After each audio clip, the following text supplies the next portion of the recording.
your theory, your theory, your theory, your theory, your theory, your theory. Hit me.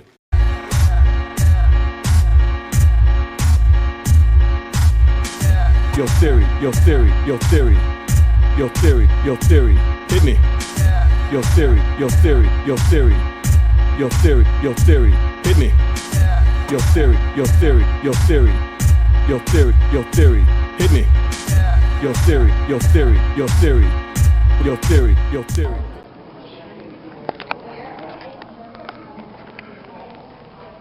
We're here with Mr. Corwin Scott, president of the Evergreen Tacoma Law Club.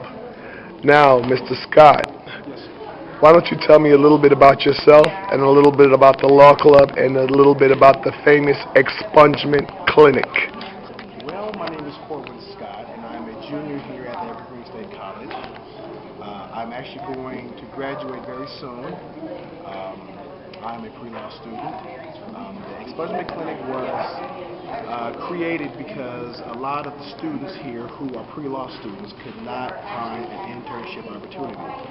So when we couldn't find something, we made an opportunity. We are partnered with the Volunteer Legal Services, who provides attorneys from the Pierce County Bar Association, who come out once a month to assist us in vacation, sealing, or expungement of records. We also hold office hours, which is just the students acting as paralegals, which we are. We help to type up court motions, and we have now started to fill out, or actually to assist in filling out clemency paperwork for people who have crimes or convictions that cannot be sealed or vacated. The clemency is a last-ditch effort to help someone to maintain control or to gain control of their lives. We are doing we are helping as many people as we can. We have a few success stories so far where people have gone down to the Pierce County court and they've had their rights restored. So, in closing, the Expungement Clinic is a worthwhile effort. All of the members, George Hoyte, Cheryl Bay, Teresa Brown Henderson, Linda Black, and a few others are very dedicated and have worked very hard and diligently to make sure that people receive proper services and people have been helped. We look forward to working with new clients in the future and also partnering with any other organization in the area to help as many people in our community as we can. Thank you very much and have a good day. What number can they call, can people in the community call if they want to be involved with the Expungement Clinic and have their records expunged, sealed, or destroyed? Please call me. My name is Corwin Scott. My telephone number is 253-202-3855. From 12 to 12, 24 hours a day. Please feel free to call at any time. I'll be more than happy to discuss your case with you and set up an appointment for either office hours or for the next clinic. Thank you, President Corwin Scott. Thank you, Mr. Frank.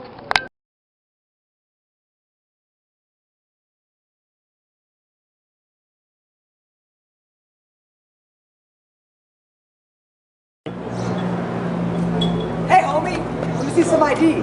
All right, man, chill. Here you go. Figures. Library. Oh, George. Stop.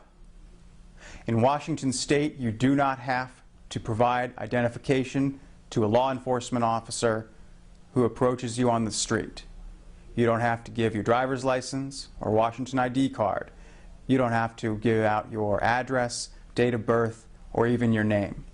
Now, under certain circumstances, like if you're driving a car, it may be a crime not to provide identification. Consult with an attorney to find out whether or not your situation is one of the exceptions. But generally, you do not have to provide identification.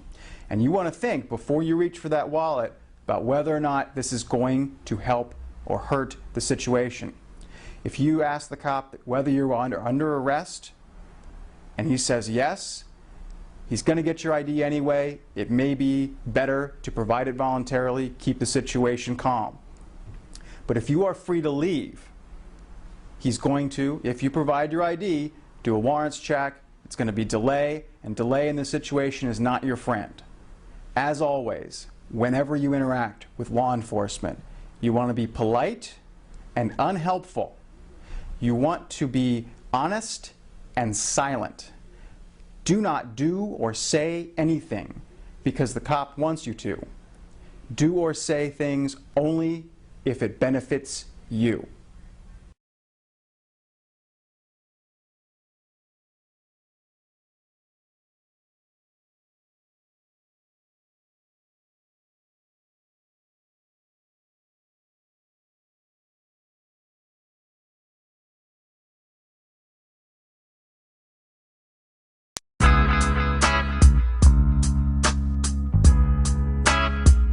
What's up? We're here with Vice President of the Tacoma Evergreen Law Club, Miss Cheryl Bay. How you doing, Miss Bay? I am doing great, Mr. Hoyte. How are you? I'm fine, thank you.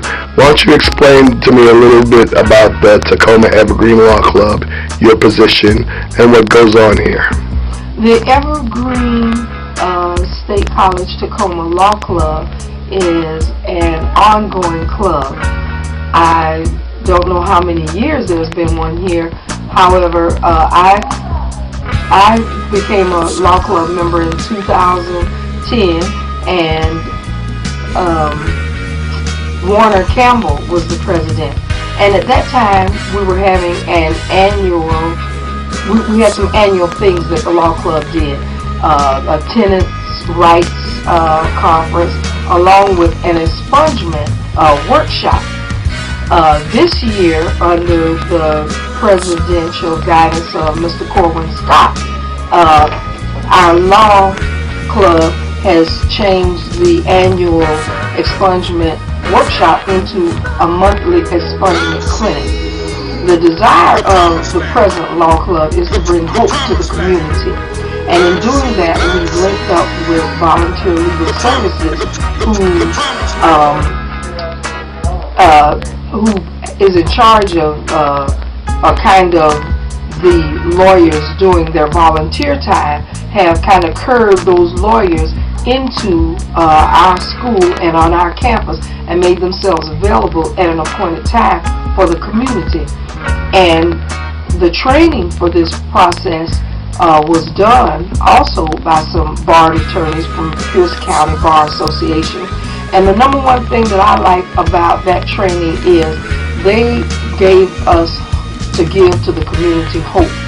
They told us that there are many things that on paper said that they can't be expunged, can't be sealed, can't be vacated, but they told us that nothing is impossible.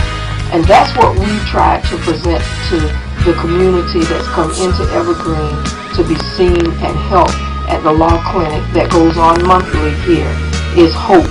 And we've gone to court with different individuals and having their rights restored, having their felony sealed after 15 and 20 years, after having to work lower than beneath them jobs. They now have a chance to move up in life. They paid their fines, they did their time. They were told if they agreed to, if they pled guilty, their charges would be dismissed, and they weren't. And so the law clinic is an avenue for access to law from people who have no knowledge of what it is they agreed to, and the paperwork looks great to them. We've been blessed to have these attorneys agree to come and assist the public in this way. And we have an excellent group, our club, students that believe in the goals of the Evergreen State College, which are enter to learn and depart to serve, and their willingness to do that on a volunteer basis for the community has been outstanding, and I'm very, very grateful to be a part. So if someone wants to reach you or reach the Tacoma Evergreen Law Club to set up a time to have their record expunged to speak to an attorney, how can they go about doing that? They can contact myself by telephone. My number is 253-255-0579. Thank you very much, Vice President Cheryl Bay of the Tacoma Evergreen Law Club. Thank you for coming on We the Students Television. Very Yeah. well. Thank you.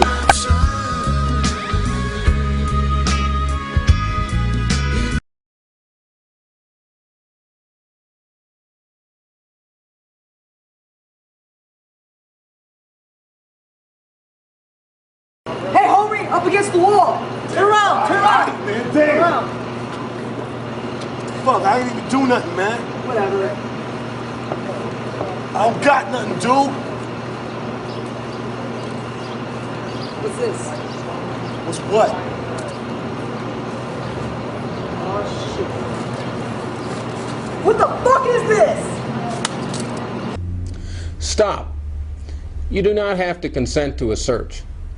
Law enforcement asks you if they can search you. You ought to tell them, I do not consent to a search.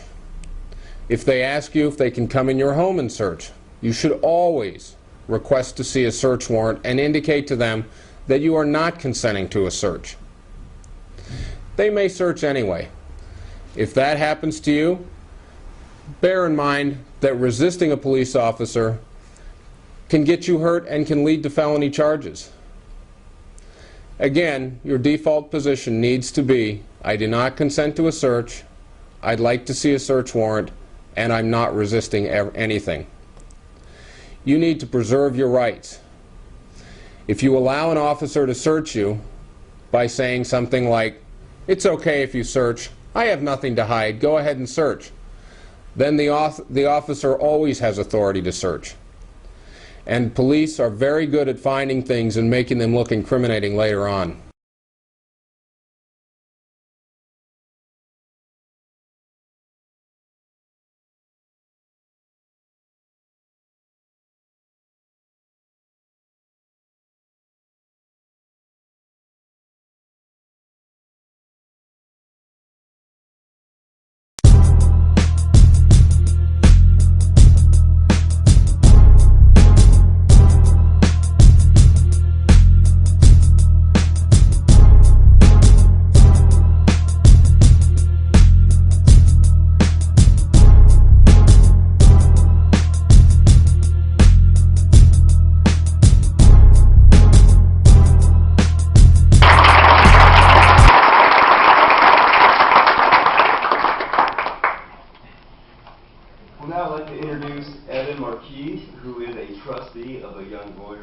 section, who's going to present the Liberty Bell Awards to the non-lawyer recipient. And this year, as you'll become apparent in a moment, we decided to give 2 awards out to non-lawyers. So here's Evan.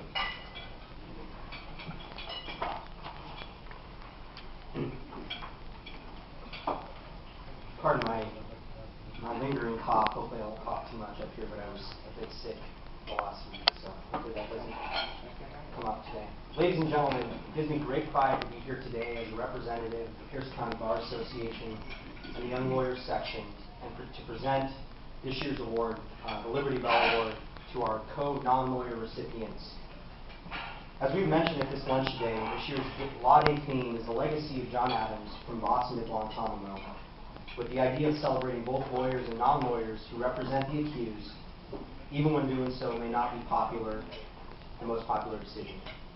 In light of this theme, it is particularly appropriate that our co-non-lawyer honorees have spent the last 6 months developing and growing a volunteer legal clinic in Pierce County designed to help individuals expunge the criminal records of individuals who cannot afford legal services.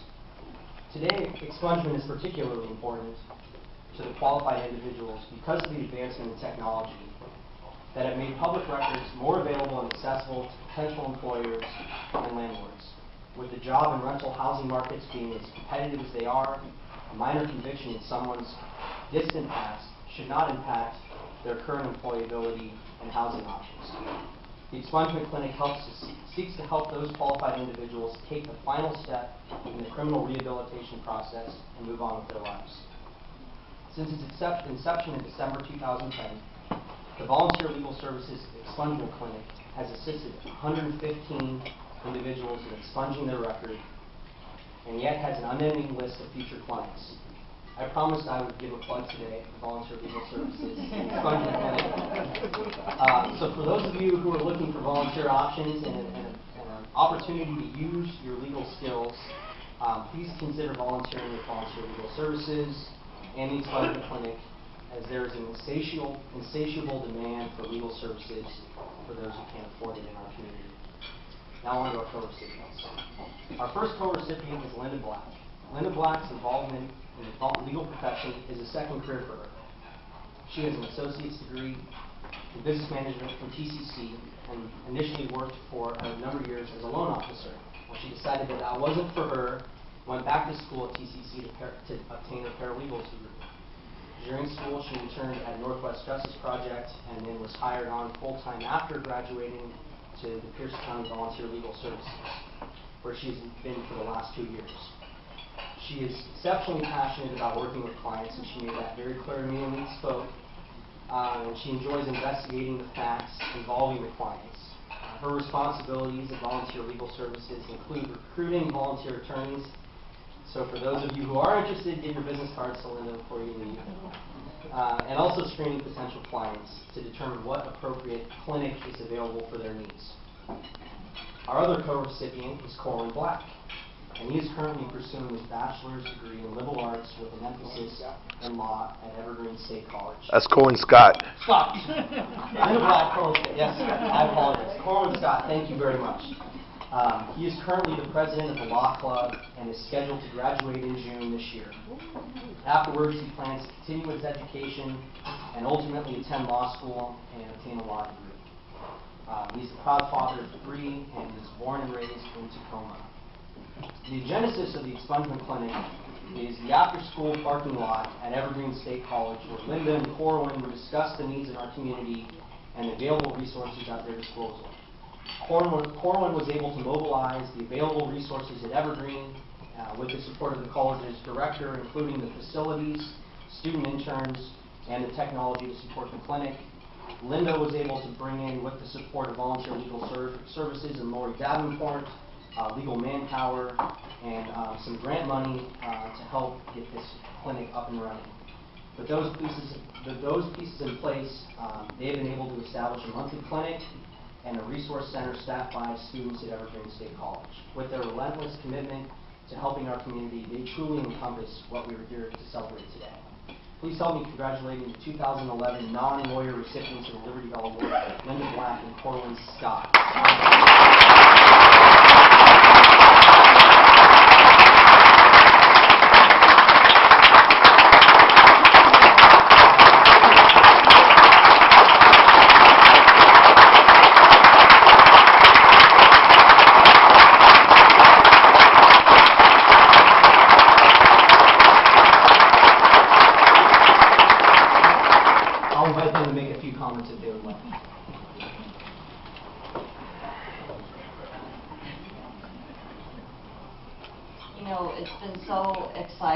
How successful the clinics have been and all the great people that have helped us.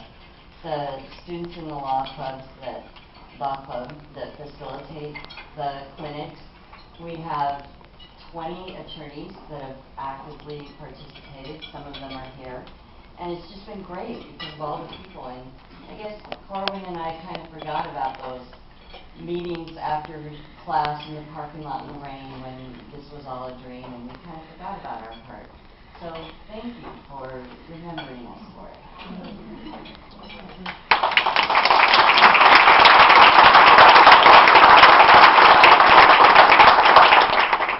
Well, I would like to say thank you for recognizing Ms. Black and I.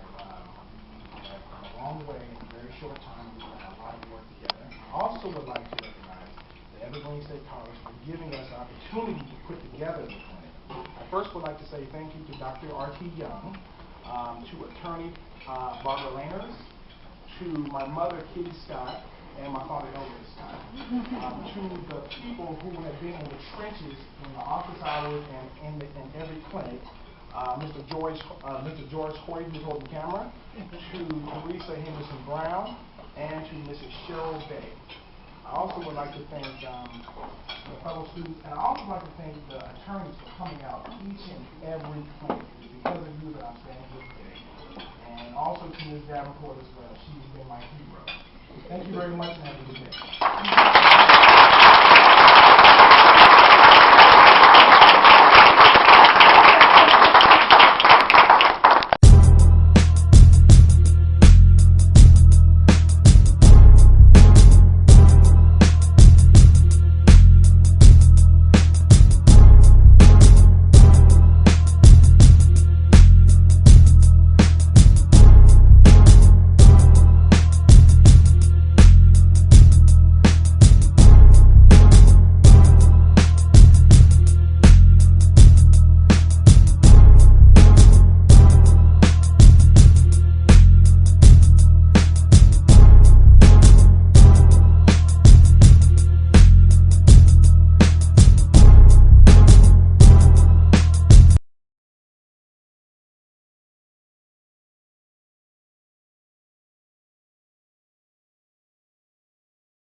Hey homeboy, let me help you.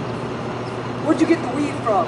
Hey man, ain't even my jacket, dude. I don't know where that came from. It's my homeboy's jacket, dude.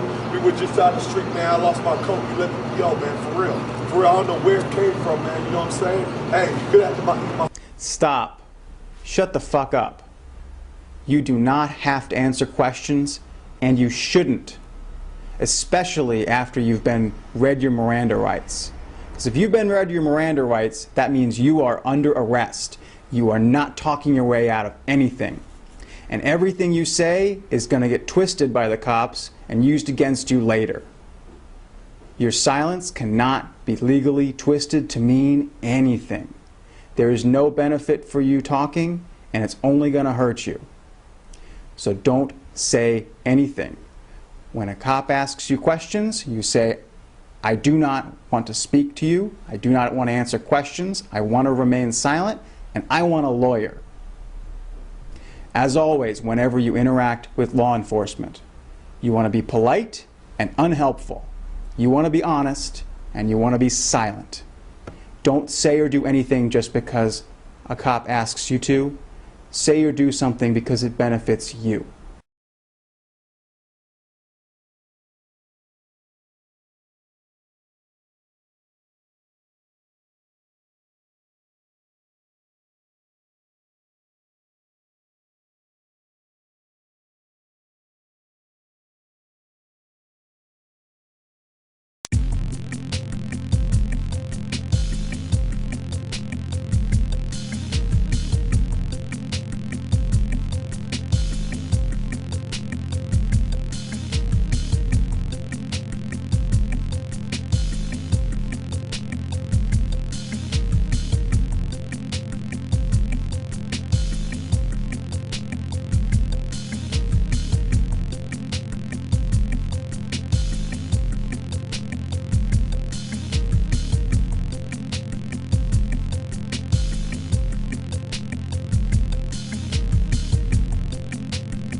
We're going to be proctoring an exam this morning, and then both of us will be back this afternoon after lunch. I'm going to get your results and get you more information about the LSAT and the law school admissions process and how all of that works. So we're going to be doing all of that today. In other words, Jessica, I'll be here with you all day today. Before we get started with the formal instructions for the exam, some things that you should know. We're about to complete a 5-section, full-length LSAT exam. So we're going to do all of the multiple choice sections. The exam that you're going to take differs from test day in that we are not going to complete a writing sample today. That is always the last section of the exam. It's section 6, and it is unscored. And Cleo has asked us not to administer the writing table today, so it won't be scored. We're happy to comply with that. It makes your time a little bit shorter on the exam. So we're going to complete the 5 multiple choice sections today. The test you're going to take today is Prep Test 36. This is the December 2001 LSAT exam. So this is proximate, or next to, the best LSAT exam, Prep Test 35. Anybody know why that one's the best? For a totally personal reason. It is right after 9/11. That's true. The most closely administered. That was my LSAT. The one that I took. So that one's my favorite. It got me into law school at the University of Michigan. So you're going to be doing Prep Test 36. It's pretty good, but not the best. So you'll complete that exam today. We're going to, while you're having lunch, we are going to score the exams for you, so you're going to get your results back right after the test today. Some strategic things for you to know. The test booklets are for you to keep. So you're going to take that with you, and that also means, just like on test day, you get to write in the test booklet while you take the exam. So you should feel free to write all over that. You're going to take that with you. The only thing we're going to take from you is your grid, so that we can get that scanned for you. So everything else is for you to keep. Another strategic point, some of you may or may not know, but on the LSAT, there is no penalty for wrong answers. So if you don't know the answer to a question, or if you're short on time, it is in your best interest for your score simply to guess. You can't lose points for wrong answers on this exam, unlike notoriously the SAT, where there's a penalty for wrong answers. This test does not work that way. So if you don't know, or if you're short on time, it's better to guess than to leave it blank, because you can't lose points on the exam. You can only fail to gain them. So those are a couple strategic points for you to know. I have some formal proctoring instructions that we're going to read through, talk about the structure of the exam and how all of that works. Any general questions about the 3 hours and 10 minutes of fun time that we're about to have before we get going? Excellent. Yes, sir. What's that? Only once. Yeah, presumably. Only if you'd be looking at somebody else's booklets. If you have their permission, then you can probably form a small paddle, probably, to your heart's content. That's, yeah. What? However that works for you. What I would recommend is that you treat the exam as best of a testing simulation as you can, because I think that'll help everybody else get as much out of the exam as they can. So, that said, I'm going to go ahead and start the formal proctoring instructions. And the one thing that you do need to know that I will read to you again, but that's important, is that on LSAT test day, you can't have any food or anything else with you. Again, today, like as Linda, Ms. Ceballos suggested earlier, I'm not particularly concerned about that, but on test day, they would be really picky about that. So you couldn't have any coffee or water or anything else with you. Today, I don't care. Just be careful not to spill it on your grid, because that will make it very difficult to scan if it's correct.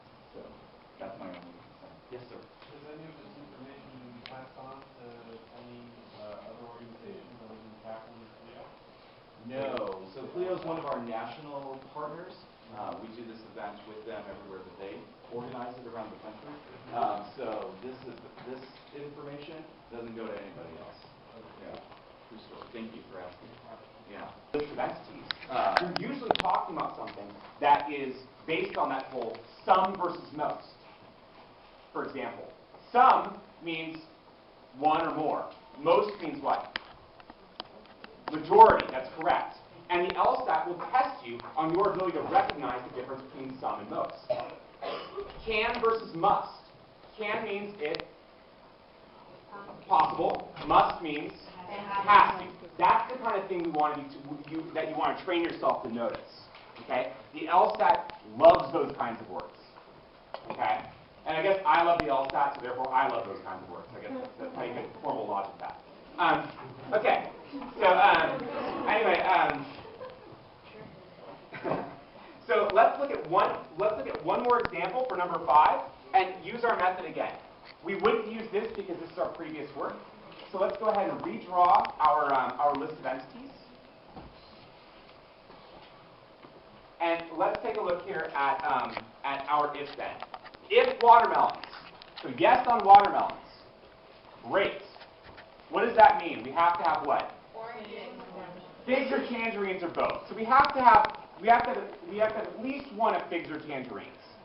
Okay? Kind of a loose rule. We don't have really any certainties. We can't circle anything else. But we know we have to at least have one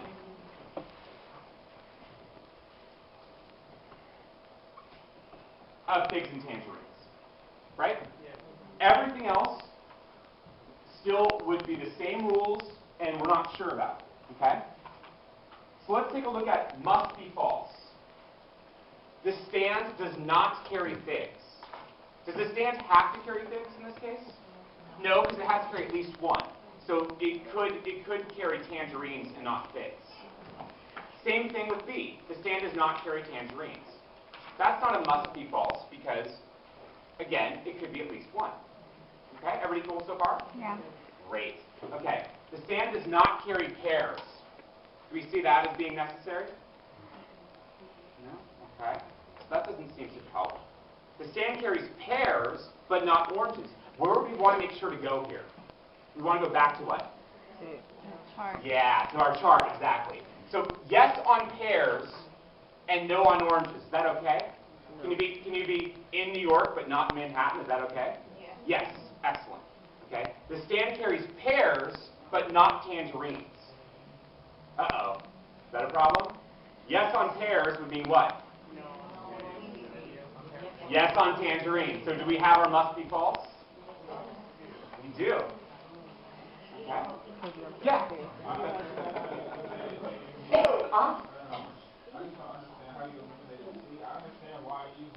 Okay. Sure. The stand does not carry pears.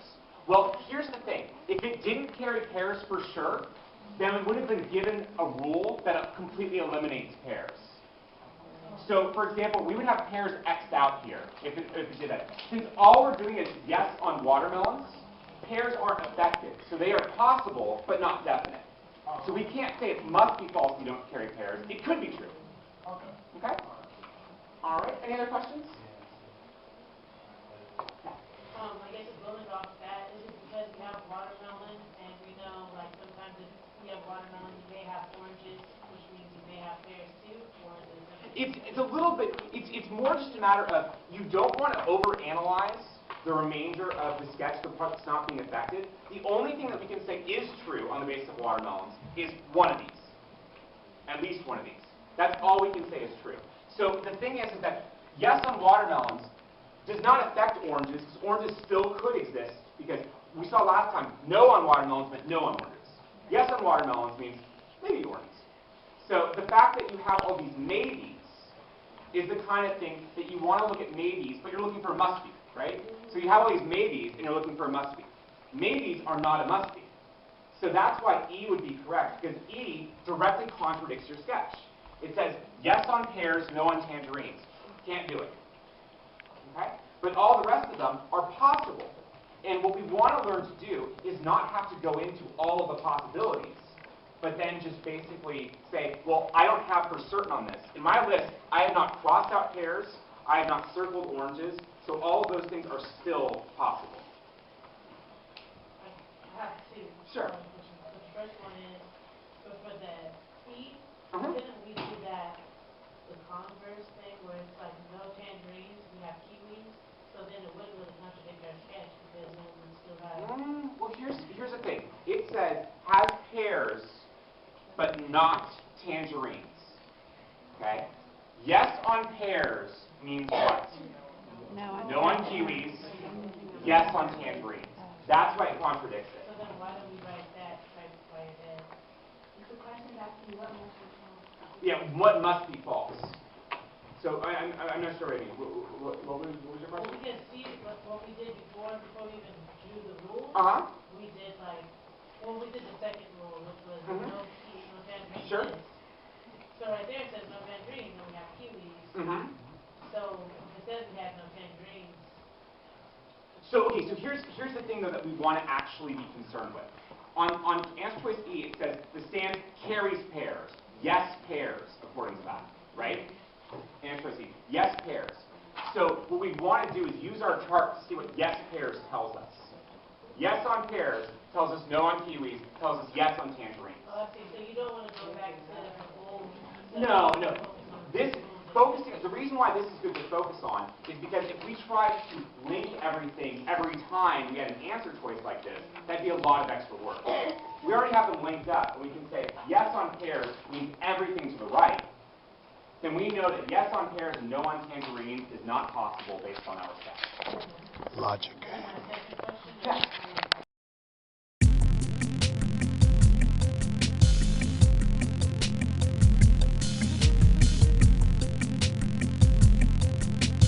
Your theory, your theory, your theory, your theory, your theory, your theory.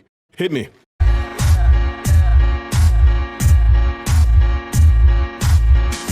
Your theory, your theory. George!